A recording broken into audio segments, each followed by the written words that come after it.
And welcome सभी का class 11th के आज इस वीडियो में हम लोग बात करेंगे principle of atomic conservation POAC का। ये मोल कॉन्सेप्ट का अंतिम वीडियो है, 3 नंबर वीडियो है। तो इस वीडियो को समझने के लिए पहला और दूसरा वीडियो को जरूर देखिए। तो देखिए, उम्मीद करते हैं सब कोई मस्त है, खुश है। तो चलिए समय नष्ट ना करते हुए स्टार्ट करते हैं प्रिंसिपल ऑफ एटॉमिक कंजर्वेशन। तो इस प्रिंसिपल के अनुसार ये कहा जाता है कि किसी भी रासायनिक अभिक्रिया में अभिक्रिया के दौरान एटम जो होते हैं, परमाणु जो होते हैं, वो संरक्षित रहते हैं, कंजर्व रहते हैं। मतलब किसी रासायनिक अभिक्रिया के दौरान परमाणु का ना तो सृष्टि किया जा सकता है, ना ही विनाश किया जा सकता है। तो किसी रिएक्टेंट के पास जितने एटम्स होंगे, रिएक्शन के बाद जो प्रोडक्ट बनेगा उस प्रोडक्ट में उतना ही एटम होंगे।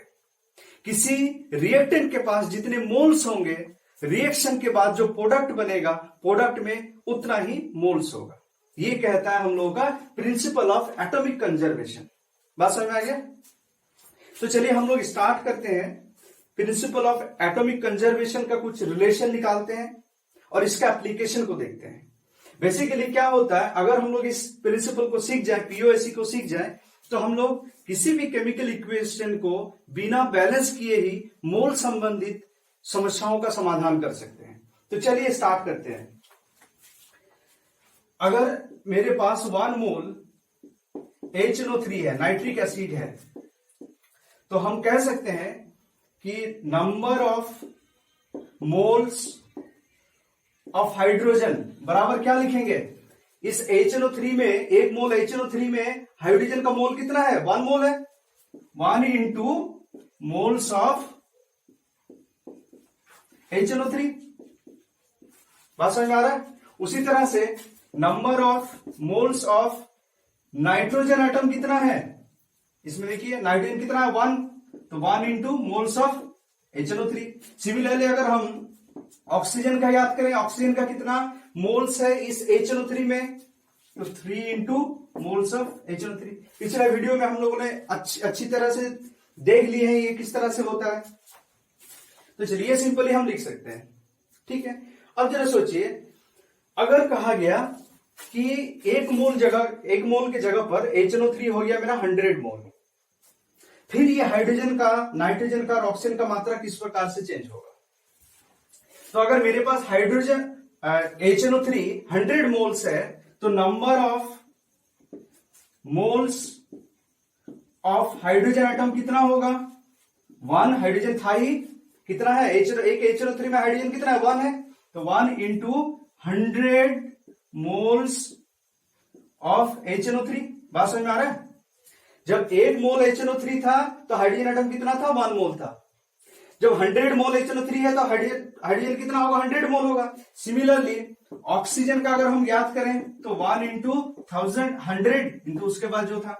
उसी तरह से अगर हम लोग ये हाइड्रोजन का हो गया, नाइट्रोजन का हो गया, ऑक्सीजन का ज्ञात करते हैं, सर ये नाइट्रोजन का था, ऑक्सीजन का अगर हम ज्ञात करते हैं तो कितना होगा? 3 into 100 into moles of HNO3। ये तो क्लियर है? चलिए, इसी चीज को अगर हम भाषा में लिखे तो किस प्रकार से लिखेंगे? अच्छा से समझ लीजिए। पहले इसको देखिए, 1 मोल HNO3 था, एक HNO3 में हाइड्रोजन कितना था? 1। यानी number of moles of hydrogen कितना हो गया? 1 इंटू मोल्स ऑफ HNO3।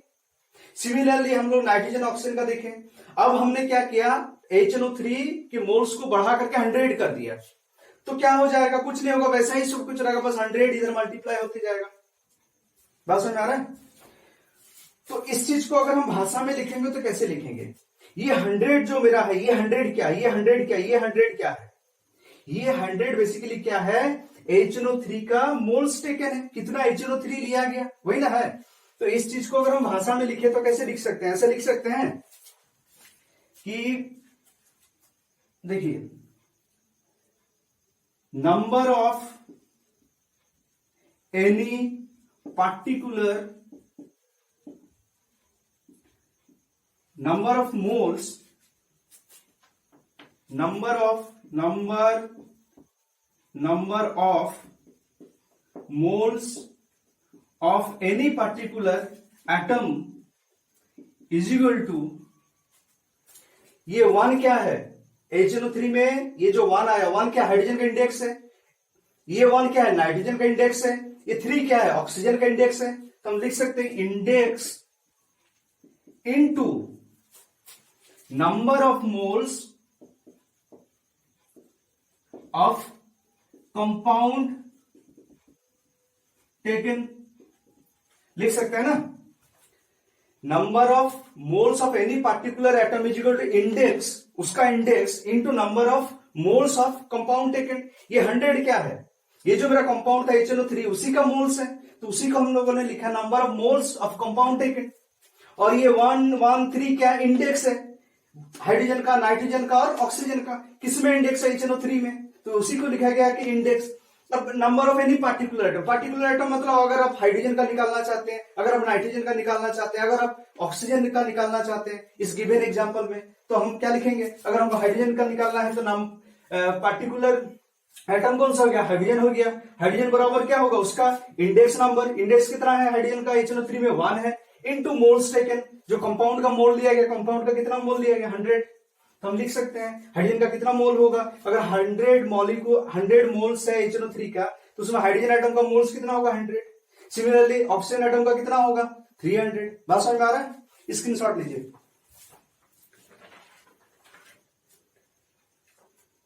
चलिए इसको मिटाते हैं, तो हम लोगों को एक रिलेशन मिल गया, ये हम लोगों को रिलेशन मिला कि number of moles of any particular atom is equal to index number into number of moles of compound taken. चलिए मिटाते हैं।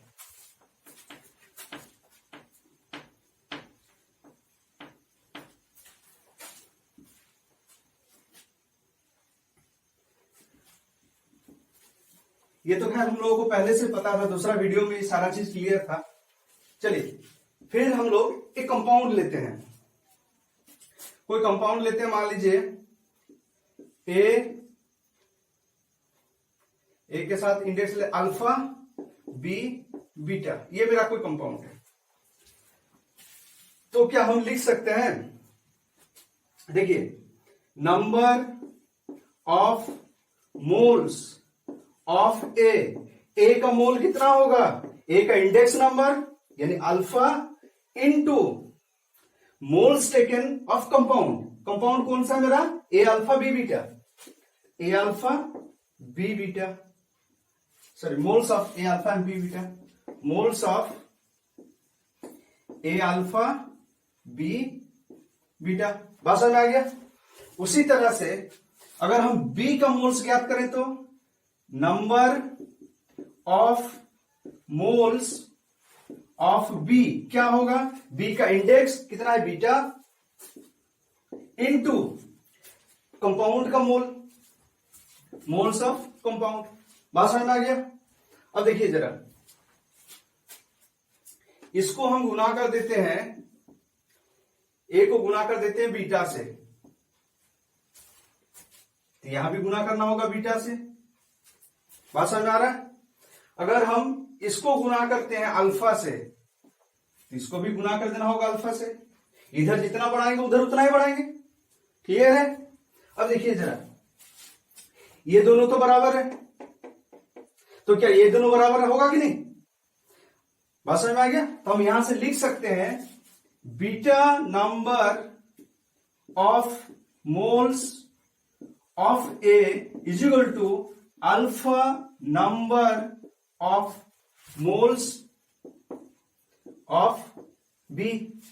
बात समझ में आ गया, ये एक रिलेशन मिल गया, ये हम लोगों ने एक रिलेशन पाया। बात कुछ समझ में आ रहा है। जैसे कि एग्जांपल लेते हैं, अगर हम CO2, कोई कंपाउंड है मेरे पास CO2, तो क्या इसमें कह सकते हैं, हम क्या कह सकते हैं कि 2 into number of carbon, sorry CO2 example है, इसको लिख सकते हैं 2 into number of carbon atom, number of moles of carbon atom is equal to 1 into number of moles of oxygen atom. क्या ये कहा जा सकता है। यहां पर अच्छा से देखिए, beta number of moles of A, ये था मेरा कंपाउंड, इसका एक रिलेशन हमने ये प्राप्त किया, beta number of moles of A is equal to alpha number of moles of B.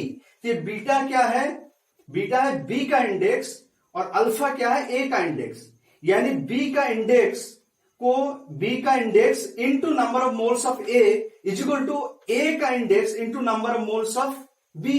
तो अगर मेरे पास कोई कंपाउंड है CO2 तो ऑक्सीजन का इंडेक्स नंबर इंटू कार्बन का मोल्स इज इक्वल टू क्या होगा, कार्बन का इंडेक्स इंटू ऑक्सीजन का मोल्स। बात समझ में आ रहा है? तो वही चीज हमने लिखा 2 into number of moles of carbon atom, 2 क्या है ऑक्सीजन का एटम, ऑक्सीजन का index is equal to 1 into number of moles of oxygen atom, यहां 1 क्या है कार्बन का इंडेक्स। ये हमने एक रिलेशन प्राप्त किया है। बात समझ में आ रहा है? अब देखिए इस रिलेशन का आप स्क्रीनशॉट लीजिए, फिर दूसरे रिलेशन का बात करते हैं।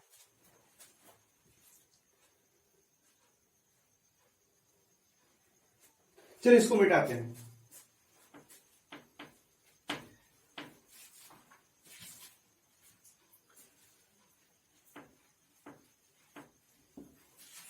अब हम लोग बात करते हैं, कोई रिएक्शन गिवन है, मान लेते हैं N2 प्लस H2 ये बनाता है NH3, ये कोई मेरा रिएक्शन है। ये रिएक्शन देखिए बैलेंस किया हुआ नहीं है, तो इस रिएक्शन में हमने क्या करना है, मोल्स फाइंड करना है, मोल्स का प्रॉब्लम को फाइंड करना है। तो हमें क्या पता है कंजर्वेशन प्रिंसिपल से कि इधर का number of atom is equal to इधर का नंबर ऑफ एटम होगा, इधर का number of moles is equal to इधर का नंबर ऑफ मोल्स होगा कि नहीं? तो हम क्या लिखेंगे,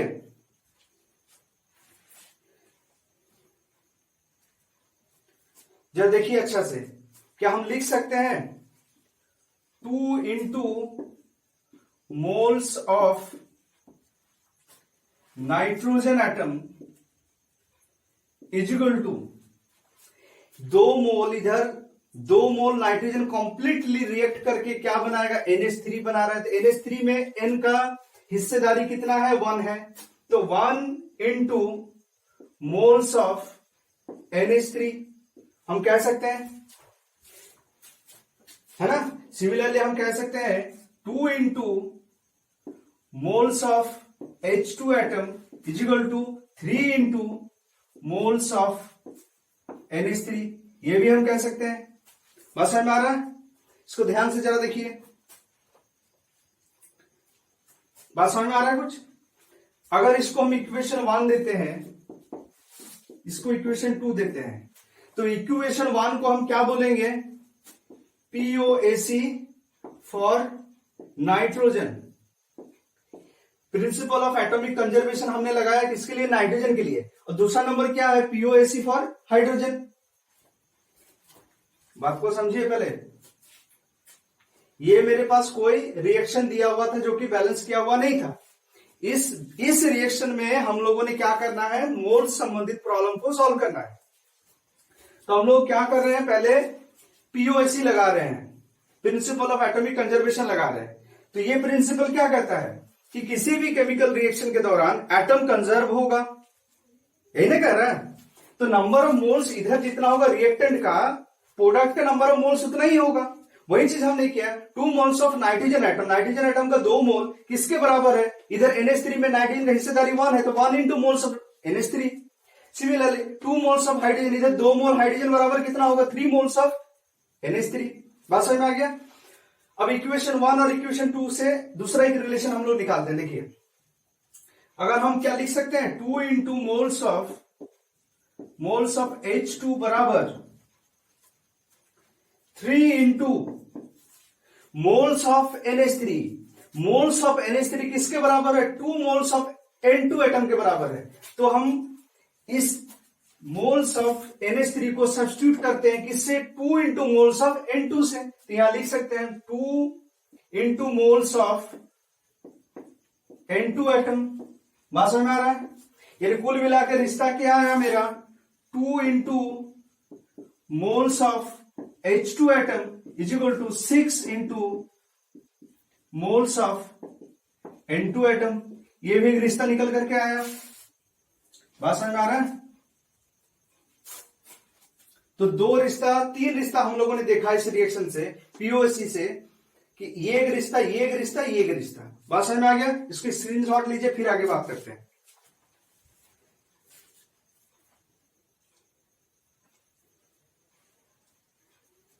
चलिए इसको मिटाते हैं, फिर दूसरा एक एग्जांपल देख करके प्रॉब्लम को सॉल्व करते हैं।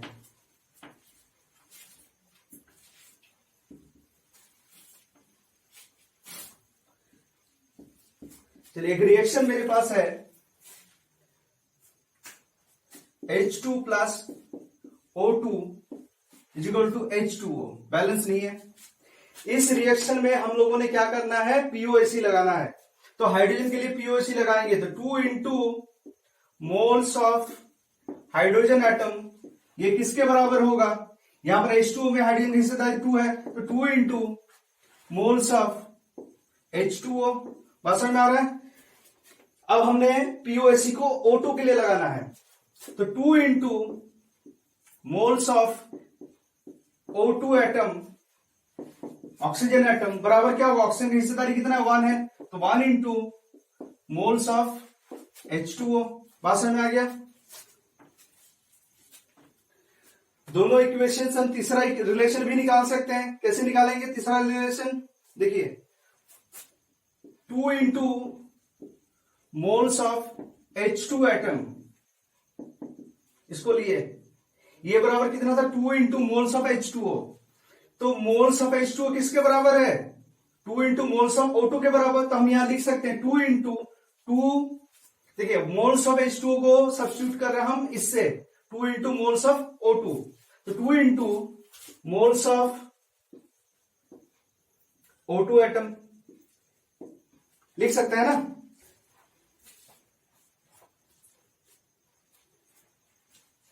बात समझ में आ गया? इन दोनों को मिटाते हैं, नहीं मिटाते नहीं, रखते हैं। चलिए इसी रिएक्शन में अगर आपसे ये कहा जाए, पूछा जाए आपसे कि 100 मोल्स H2O बनने के लिए कितना हाइड्रोजन मोल्स चाहिए, कितना हाइड्रोजन एटम को मोल्स चाहिए, आपको क्या बोला, 100 मोल्स H2O बनाने के लिए कितने मोल H2 चाहिए, तो उसको आप कैसे सॉल्व करोगे, इसका और इसका रिलेशन देखना होगा। तो देखिए पहले वाला जो रिलेशन है, इक्वेशन 1 वाला, जो इक्वेशन 1, 2 और ये 3 है, तो इक्वेशन 1 वाला रिलेशन किसके किसके बीच में है, हाइड्रोजन और H2O के बीच में। तभी क्या बोला गया, हाइड्रोजन है 100 मोल, तो 100 मोल जल है हाइड्रोजन 100 मोल, H2O है 100 मोल, तो 100 मोल H2O बनाने के लिए कितने मोल H2 एटम चाहिए। तो हम लोगों का इक्वेशन 1 से हाइड्रोजन और H2O का रिलेशन है, तो 2 into moles of H2 atom बराबर 2 इंटू मोल्स ऑफ H2O, तो H2O का मोल हमने कितना लिया, 100 लिया। बात समझ में आ गया? तो 2 2 कैंसिल, बचा कितना, 100, यानी 100 मोल H2O बनाने के लिए H2O का कितना मोल चाहिए, 100 मोल चाहिए। 100 मोल जल बनाने के लिए हाइड्रोजन एटम का 100 मोल चाहिए। उसी तरह से अगर आपसे पूछा जाए कि 100 मोल वाटर बनाने के लिए कितने मोल O2 चाहिए, कितने मोल ऑक्सीजन एटम चाहिए, तो देखिए इस रिलेशन से हम लोग निकाल लेंगे। यहां मोल्स ऑफ H2O की जगह पर 100 लगा देंगे, तो इधर 2 और 100 कटा, कितना आंसर हुआ, 50, यानी कितने मोल O2 चाहिए, 50 मोल O2 चाहिए। बात समझ में आ रहा है? हम लोगों ने बिना बैलेंस किए मोल्स को निकाल लिया। यह है प्रिंसिपल ऑफ एटॉमिक कंजर्वेशन। अगर आपको पीओएसी निकालना आ गया, पीओएसी इक्वेशन बनाना आ गया, तो सारा प्रॉब्लम बड़ा आसान हो जाएगा। रिएक्शन को बिना बैलेंस किए ही हम लोग मोल्स निकाल सकते हैं। अगर आपसे पूछा जाए 50 मोल्स H2O बनाने के लिए कितने मोल H2 चाहिए, इक्वेशन 1 में डाल दीजिए, मोल्स ऑफ H2O की जगह 50 डाल देंगे, 2 2 कैंसिल, कितना आंसर हो गया, 50, यानी 50 मोल H2O लगाने के लिए 50 मोल H2 चाहिए। उसी तरह से अगर बोला 50 मोल H2O बनाने के लिए कितने मोल O2 चाहिए, तो चलिए 2 नंबर वाला इक्वेशन में डाल देते हैं। 2 नंबर वाला इक्वेशन, मोल्स ऑफ H2O की जगह कितना डाल देंगे, 50, तो 2 और 50 कट जाएगा 25, यानी 25 मोल ऑक्सीजन चाहिए। बात समझ में आ गया? चलिए दूसरा जो क्वेश्चन है, दूसरा क्वेश्चन ये है कि 20 मोल्स ऑक्सीजन के कंप्लीट रिएक्शन के लिए कितना मोल H2 चाहिए। तो क्या करेंगे हम, इक्वेशन 3 जो था मेरा वो H2 और O2 के बीच में रिलेशन दिखाता था कि 2 moles of H2 atom is equal to 4 moles of O2 atom. तो चलिए हमसे पूछा गया है कि 20 मोल्स ऑक्सीजन कंप्लीट रिएक्शन करने के लिए कितने मोल्स हाइड्रोजन एटम चाहिए। तो यहां क्या करेंगे, 4 इंटू मोल्स ऑफ ऑक्सीजन की जगह पर कितना रख देंगे 20, और इधर क्या है 2 इंटू हाइड्रोजन एटम का मोल्स है। बात समझ में आ गया। तो 2 और 2 4 कटा 2 बचा, तो हाइड्रोजन एटम कितना चाहिए, हाइड्रोजन एटम का मोल्स कितना होना चाहिए 40 मोल्स होना चाहिए। बात समझ में आ गया किस तरह से प्रॉब्लम सॉल्व हो रहा है। तो रिएक्शन को बिना बैलेंस किए ही हम पीओएसी से मोल्स का प्रॉब्लम सॉल्व कर सकते हैं। चलिए इसको स्क्रीनशॉट लीजिए, फिर बात करते हैं।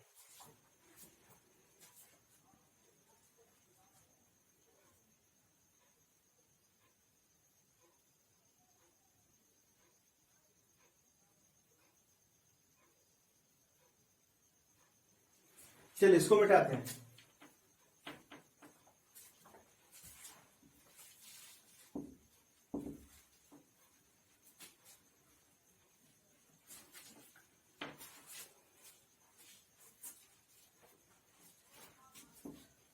अब एक प्रॉब्लम पे बात करते हैं। एक रिएक्शन दिया हुआ है N2 प्लस 3H2 बराबर 2NH3। यह पूछा है सवाल कि 10 मोल N2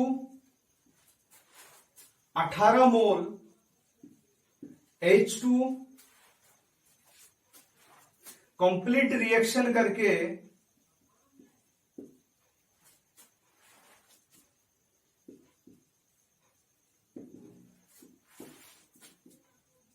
कितना मोल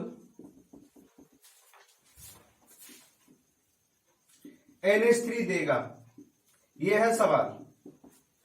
10 मोल N2 18 मोल 10 मोल N2 18 मोल H2 कंप्लीट रिएक्शन करेगा एक दूसरे के साथ, फिर कितना मोल NH3 देगा।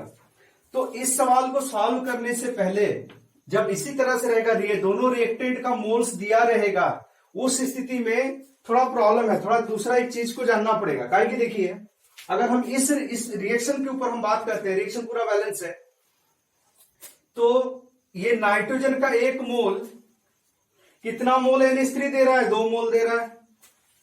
तो 1 मोल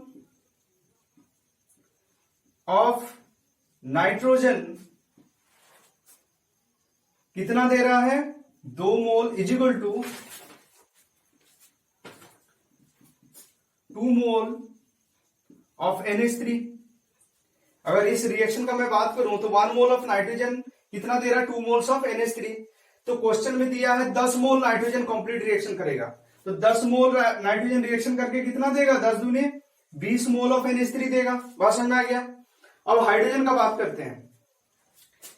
3 मोल ऑफ H2 रिएक्शन करके कितना हाइड्रोजन देगा, कितना NH3 देगा, 2 मोल देगा। 2 मोल्स ऑफ NH3 दे रहा है। तो हाइड्रोजन का कितना बोला है, 18 मोल दिया हुआ रिएक्शन में। तो अगर 3 मोल हाइड्रोजन कितना दे रहा है, 2 मोल NH3। 1 मोल हाइड्रोजन कितना देगा, 2/3 मोल्स ऑफ NH3। तो 18 मोल्स कितना देगा, 2/3 इंटू 18 बराबर 12 मोल देगा। अब देखिए यहां पर नाइट्रोजन का सारा मोल रिएक्ट करके 20 मोल NH3 दे रहा है, और हाइड्रोजन के अनुसार वो 12 मोल NH3 आ रहा है। तो कौन सा सही आंसर है, 2 तो सही आंसर हो नहीं सकता, एक ही सही आंसर होगा। तो इस स्थिति में इसको जानने के लिए हम लोगों को क्या जानना पड़ेगा, लिमिटिंग रिएजेंट और एक्सेस रिएजेंट।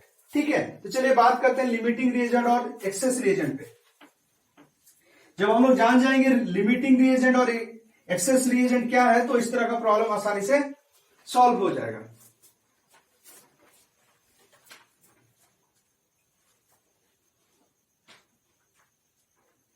तो चलिए इन दोनों को बात करते हैं।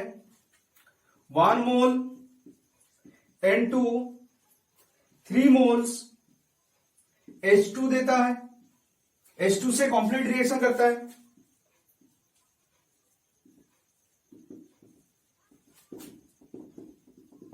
बात समझ में आ रहा है? 1 मोल NH2 3 मोल H2 के साथ कंप्लीट रिएक्शन करता है। बात समझ में आया? तो 10 मोल N2 कितने मोल हाइड्रोजन के साथ कंप्लीट रिएक्शन करेगा? 3 इंटू 10 यानी 30 मोल हाइड्रोजन के साथ कंप्लीट रिएक्शन करेगा। क्या मेरे पास 30 मोल हाइड्रोजन है? नहीं है, 18 मोल है। इसको अगर हम उल्टा ढंग से देखें तो ऐसा भी बोल सकते हैं कि 3 mole of H2 complete react with 1 mole of N2। तो कितना मोल हाइड्रोजन दिया? 18 मोल दिया। तो 18 mole of hydrogen complete react with कितना होगा? 3 मोल हाइड्रोजन कंप्लीट रिएक्ट करता है 1 मोल नाइट्रोजन के साथ। तो 1 मोल हाइड्रोजन कितने के साथ करेगा? 1/3। नहीं समझ में आया? 3 मोल हाइड्रोजन कंप्लीट रिएक्ट करता है 1 मोल नाइट्रोजन के साथ। तो 1 मोल हाइड्रोजन कितने मोल? 1/3 मोल नाइट्रोजन के साथ कंप्लीट रिएक्ट करेगा। तो 18 मोल हाइड्रोजन कितने मोल के साथ कंप्लीट रिएक्शन करेगा? 1/3 इंटू 18 बराबर 6 मोल के साथ। यानी 18 मोल हाइड्रोजन को कंप्लीट रिएक्शन करने के लिए 6 मोल नाइट्रोजन चाहिए। या नाइट्रोजन कितना है मेरा? 10 मोल है। बात समझ में आया? यानी 6 आपका ये 18 मोल H2O तो कंप्लीट रिएक्शन कर जाएगा, लेकिन 10 मोल नाइट्रोजन कंप्लीट रिएक्शन नहीं करेगा। वो 6 मोल कंप्लीट रिएक्शन करेगा, 4 मोल बच जाएगा। यानी 18 मोल जो हाइड्रोजन है वो तो जीरो हो जाएगा, वो कंप्लीटली प्रोडक्ट बनाएगा। लेकिन नाइट्रोजन का सिर्फ 6 मोल ही कंप्लीटली प्रोडक्ट बनाएगा, 4 मोल तो बच जाएगा। तो किसी रिएक्शन में जिसका मोल बच जाता है उसे हम लोग कहते हैं जिसका मोल बच जाता है उसे हम लोग कहते हैं एक्सेस रिएजेंट, और जिसका मोल 0 हो जाता है उसको हम लोग कहते हैं लिमिटिंग रिएजेंट। बात समझ में आया? यहां पर देखिए, इस चीज को देखिए ठीक से। 3 मोल हाइड्रोजन 1 मोल नाइट्रोजन के साथ कंप्लीट रिएक्शन करता है इस रिएक्शन के आधार पर। तो 1 मोल हाइड्रोजन 1/3 मोल हाइड्रोजन नाइट्रोजन के साथ कंप्लीट रिएक्शन करेगा। तो 18 मोल हाइड्रोजन कितने मोल नाइट्रोजन के साथ कंप्लीट रिएक्शन करेगा? 1/3 इंटू 18 बराबर 6 मोल। यानी 18 मोल अगर मेरे पास हाइड्रोजन है तो नाइट्रोजन चाहिए 6 मोल। मेरे पास नाइट्रोजन कितना दिया हुआ है? 10 मोल। 4 मोल बच रहा है, तो जिसका बच जाएगा मोल उसे हम लोग कहेंगे एक्सेस रिएजेंट, और जिसका टोटल मोल रिएक्ट कर लेगा उसको हम लोग बोलेंगे लिमिटिंग रिएजेंट। तो किसी भी रिएक्शन में अगर दोनों रिएक्टेंट का मोल्स दिया हुआ है तो उस स्थिति में जो लिमिटिंग रिएजेंट है उसके मोल के हिसाब से आंसर देना सही होगा। एक्सेस रिएजेंट के आधार पर आंसर देना गलत होता है। इसलिए गलत होता है क्योंकि देखिए, एक यहां पर क्वेश्चन को पढ़िए अच्छे से। 10 mole nitrogen 18 mole hydrogen complete react बोलता है, कंप्लीट रिएक्ट करके NH3 दे रहा है। तो कंप्लीट रिएक्ट तो मेरा केवल लिमिटिंग रिएजेंट ही कर रहा है ना। जो मेरा एक्सेस रिएजेंट है वो तो कंप्लीट रिएक्ट नहीं कर रहा है, उसका मोल बच जा रहा है। इसीलिए उसके आधार पर हम लोग आंसर नहीं दे पाएंगे। तो देखिए, पहले हम लोगों ने कैलकुलेशन किया था कि N2 का 1 मोल 2 मोल NH3 दे रहा है, तो 10 मोल N2 कितना NH3 देगा? 20 मोल। और हाइड्रोजन का कैलकुलेशन हम लोगों ने किया था कि 3 मोल हाइड्रोजन 2 मोल NH3 देता है, 1 मोल हाइड्रोजन 2/3 मोल NH3 देता है। तो 18 मोल कितना देगा? 2/3 इंटू 18 बराबर 12 मोल आ रहा था। तो हमारे पास दो आंसर आ रहा था, 20 मोल और 12 मोल। तो कौन सा सही आंसर है? लिमिटिंग रिएजेंट मेरा हाइड्रोजन है, इसलिए हाइड्रोजन का आधार पर आ रहा है 12, तो 12 मोल होगा करेक्ट आंसर। यानी 18 mole hydrogen complete react with N2 to give 12 mole of NH3। बात समझ में आ रहा है? अच्छा से शांति से बैठ करके इस चीज को क्लियर कीजिए। POAC से हम लोग बिना बैलेंस किए रिएक्शंस के मोल संबंधित समस्या को सॉल्व करते हैं। ठीक है, तो थोड़ा अच्छा से इसको देखिए, धीरे धीरे देखिए, पॉज करके देखिए, स्क्रीनशॉट को कॉपी में लिख लीजिए, फिर अच्छा से देखिए, इस चीज को समझिए। ठीक है, चलिए, थैंक यू।